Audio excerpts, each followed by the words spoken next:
NCERT 12th Standard Physics, exercise 3.9.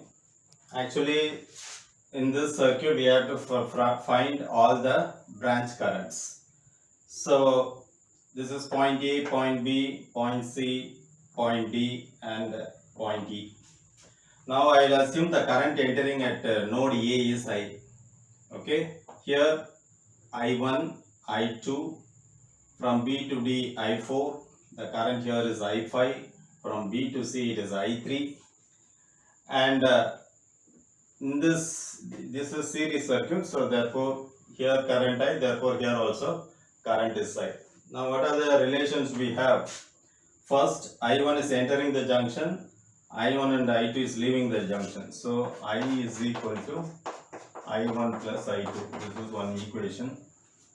Another equation is I1 is entering at this point, I3 and I4 is leaving out of the node. Therefore, I1 is equal to I3 plus I4. So I1 is entering, I3 and I4 is leaving away. At this node, I4 is coming inside and I2 current also flows inside the junction. So, and I5 current is going away. Therefore, I5 is equal to I2 plus I4. And finally, at this point, I3 and I5 enters and leaves as I1. That is, I is equal to I3 plus I5.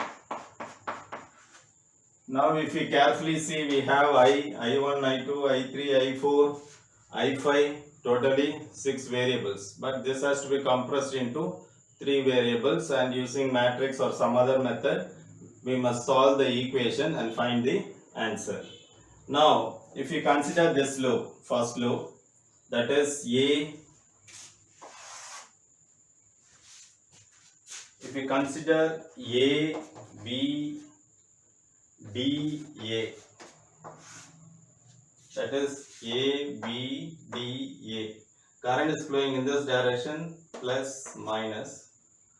Current flows in this direction, therefore this is plus and this is minus.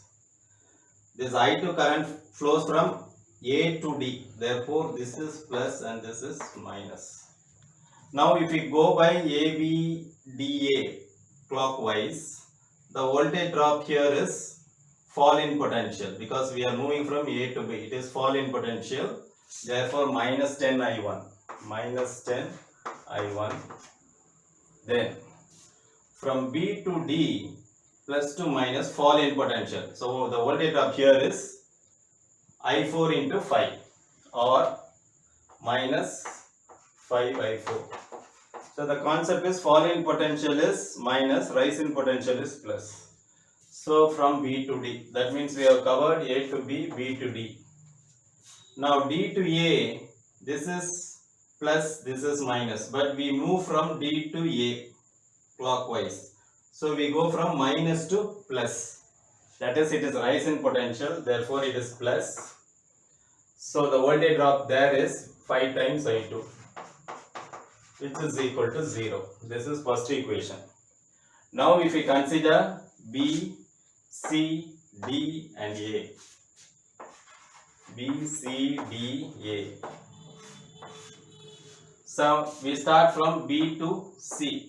Current is flowing this way, this is higher potential, this is lower.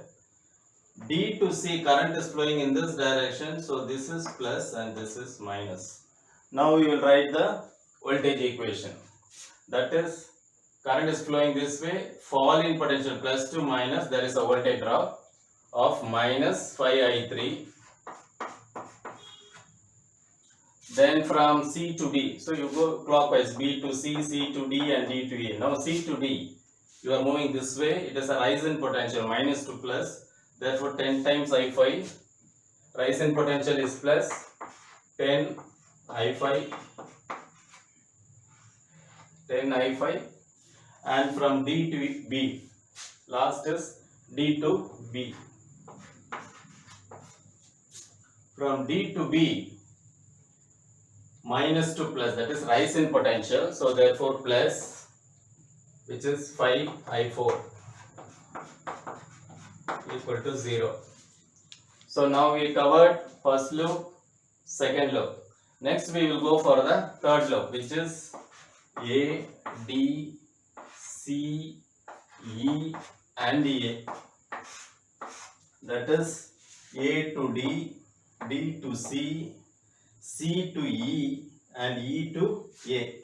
So where the current I flows this way, that it is moving this way, therefore this is plus and this is minus and the current is I. Okay, first we will start from A to D. This is falling potential, you are moving this way, therefore minus 5I2.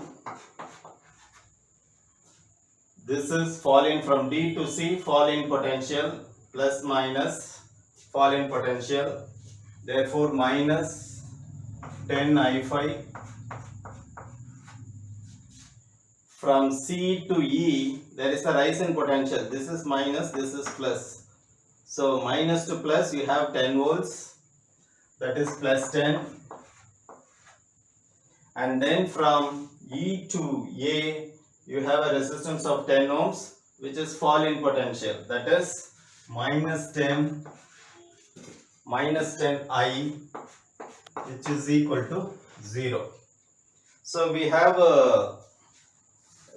for 3 loops, we have by using Kirchhoff's voltage law, we got these equations, but the unknown is totally 6 unknowns.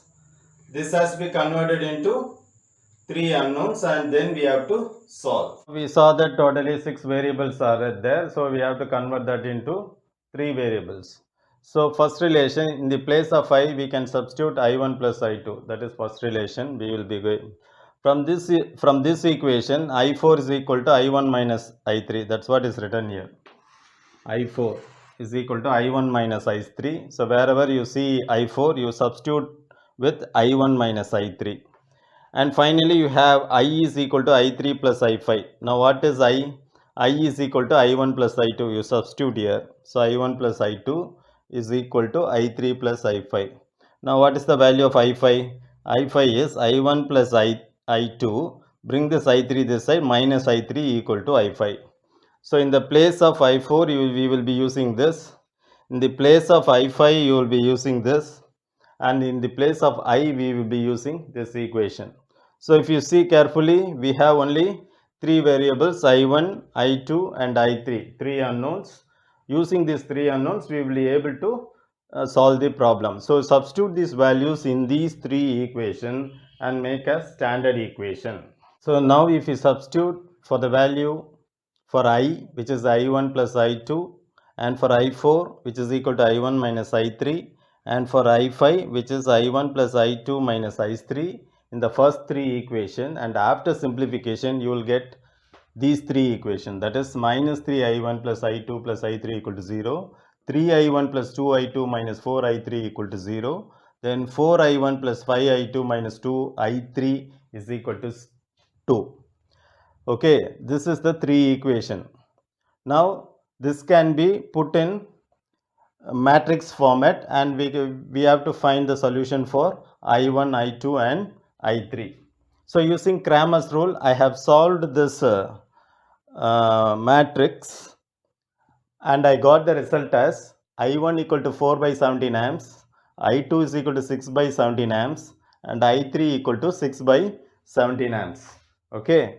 Now if you carefully see these 3 equations, it contains only 3 variables. By solving this matrix using Cramer's rule, we got I1 is equal to 4 by 17, I2 is equal to 6 by 17 and I3 equal to 6 by 17. That is I1 here is 4 by 17 amps. That is current through AB is 4 by 17 amps and I2 is flowing this way. So I2 is 6 by 17 amps. So this current is 6 by 17 amps. That is current from A to D, or current through this 5 ohm resistance is 6 by 17 amps. Now I is sum of the current entering the junction is equal to flowing away from the junction. That means incoming current I is equal to I1 plus I2. I1 plus I2, we have the value for I1 as 4 by 17 and I2 as 6 by 17. Taking LCM 17, 6 plus 4 is 10. That is 10 by 17 amps. That means total current out of the supply is 10 divided by 17 amps. Now we have to find the current. We have the relation at this point.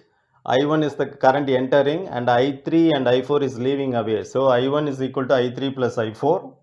Now we know the values for I1 and I3. We have to find out I4. So I4 is, bring this I3 here, I1 minus I3. So I1 is 4 by 17 and I3 is 6 by 17. LCM is same. 4 minus 6 is minus 2 divided by 17 amperes. That is current through this path is minus 2 by 17 ampere. Now we have to find the current through this 10 ohms, that is from D to C. So two currents are entering. So I5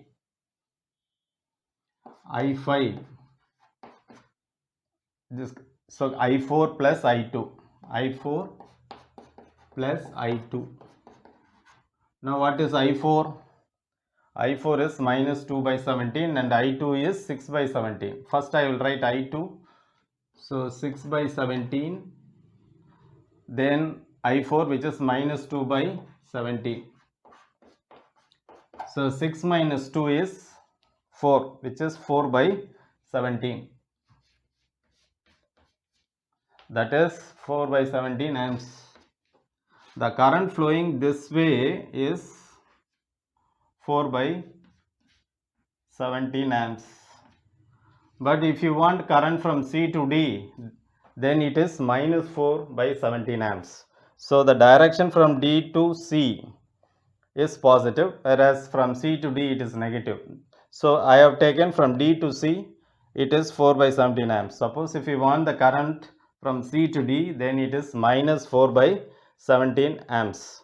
Now we got the result for I3. I3 is 6 by 17. So the current flowing in this path is 6 by 17 amps. Now this current and this current both are joining at this point and leaving out of this terminal, which is I. Now you just add and see, that is 6 by 17 plus 4 by 17, which is equal to 10 by 17 amps. So this 10 by 17 amps comes through the battery, and here also we got already the value for the current in this path, which is 10 by 17. That is, out of the source, 10 by 17 amps is the current. After going through this bridge, then finally leaving out of the overall circuit is also 10 by 17 amps. That's the solution for this problem. Thank you.